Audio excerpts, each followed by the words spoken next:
I'm Chelsea, and Ebony is one of my best friends, my cousin, and my daughter Aria's godmother. She's been in my life since I can remember, and I can't picture my life without her.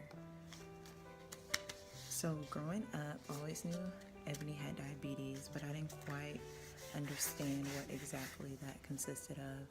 All I knew was that she couldn't eat certain foods and foods that had a lot of sugar in it. She had to eat at certain times a day, and she had to poke her finger with this little needle to keep track of her blood sugar, which very weird, but I used to love to poke her finger for her and help her squeeze out the blood so that she could check her blood sugar. When her son Christian was born, I saw a completely different side of Ebony. I always knew she was strong, but having a child that was sick, I saw a whole new strength in her that I had never seen before. She really stepped it up to another level. Day in and day out, she was there loving on him, making sure everything was okay, going off on nurses when she had to, whatever she needed to do to make sure Christian was good. She made sure Chris stayed fly. He kept his hair cut, little designs in his head. He had his daily dose of SpongeBob. She always made sure his lips were never chapped. She used to stay on those nurses about keeping Vaseline on her baby's lips. She had the help of her mom and her sister, but at the end of the day, like, it was her. Like, she was there day in and day out, making sure that her baby was okay. I remember one of the most scariest moments of my life. One day when I was at her apartments and Christian stopped breathing, she moved the nurses out the way so fast and started working on our baby, helping him breathe.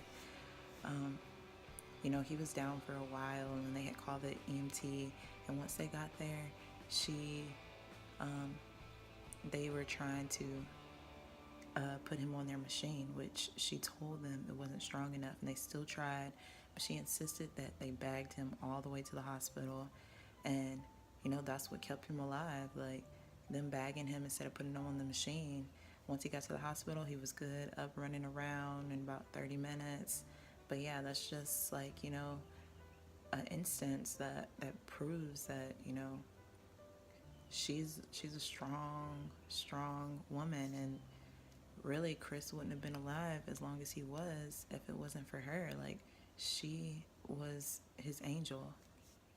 All right, question number 1. How do you feel about Ebony's diagnosis? Okay, when I found out that Ebony now has chronic kidney failure on top of everything else she's been through, I really didn't know how to feel about it. I asked her a lot of questions, and I researched it myself. At times it's scary to think about, but I really just try not to think about it.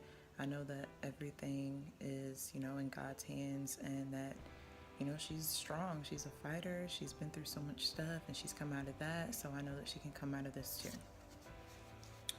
All right, question number 2. Why did you choose Ebony to be the godmother of your child? Well, I chose Ebony to be the godmother of my daughter Aria because I knew if anything ever happened to me, Ebony would do everything in her power to make sure that Aria was well taken care of. Ebony has the same beliefs as me. She grows up in a big, loving family. Oh, sorry, I had a text message. I've always looked up to her because of her. I've always looked up to her because of her strength, her realness, her humor, her compassion. She, she's so forgiving, and she really, she fights for us. She fights for me and every single one of her cousins. Like, she does not play behind us, and I know she would do the same with Aria. Ebony she has amazing qualities that I would be more than happy for Aria to have, and I would be happy if Aria turned out anything like Ebony. Question number 3. My fingers look weird. Has there been changes since Ebony has been diagnosed? Well, yes, there has been some changes since Ebony's been diagnosed, just because she cannot do all the things that she used to do, but we're still figuring everything out. I think one of the main changes is kind of like the food that she eats. Like, we're big foodies, so we always like to go out to eat together, especially right now because it's crawfish season, so she can't indulge in crawfish. She really like eats like 5 pounds in one sitting, maybe more than that, but she can't eat crawfish right now, so that sucks. Also, as far as traveling, we just have to plan ahead of time because we have to make sure that she can get her stuff for dialysis to wherever we're going, and that she's in a safe and sterile environment to do her dialysis at nighttime. And the kidney failure is also messing with her eyesight, so as far as texting, we don't text as much, but like I said, we're still figuring everything out. FaceTime is like a miracle worker, so we can FaceTime all the time. That's not really too big of an issue, but yeah, that's about it. All right, question number 4. It's only 5, so I'm almost done. When you look at Ebony, do you see her differently? No, I do not. There is nothing that Ebony could do, say, any situation that she could be in that would make me see Ebony differently. She's my best friend regardless.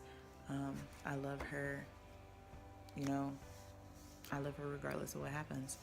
Kind of like they say in weddings and sickness and health, through good times and bad, or however that goes. Like, that's how I feel about Ebony. I'm gonna hold her down until the end of time, even past the end of time. The way she handles herself motivates me to, you know, be a better version of myself.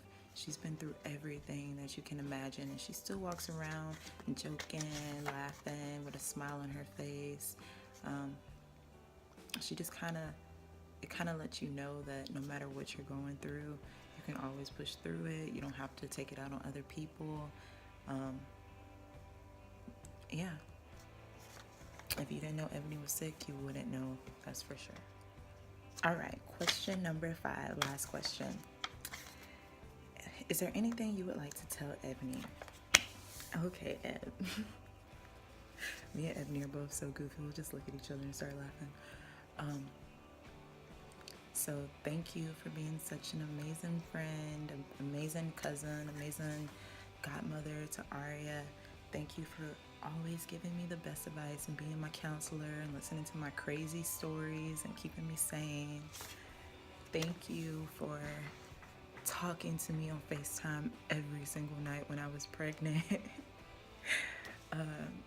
Just because I didn't have anybody to talk to make sure I wasn't lonely. And every night without fail, I always knew I could call you and you would answer.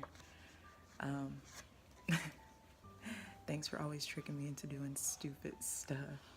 Oh, look who's up. Say hi, Aria. Hi. Thanks for always tricking me into doing crazy stuff. I don't even know I would believe you. Stuff like holding your breath while you're crossing a railroad track or passing up the cemetery, and other stuff that am too embarrassed to say on camera. But, you know, it makes for good stories now.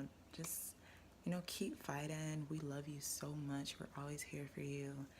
Thank you for being you. Yeah, that's kind of weird summing up, but yeah. You have a message for your nanny? You say, I love Nanny? I love you, Mommy. Yeah, you love Nanny so much? Yeah. Blow Nanny.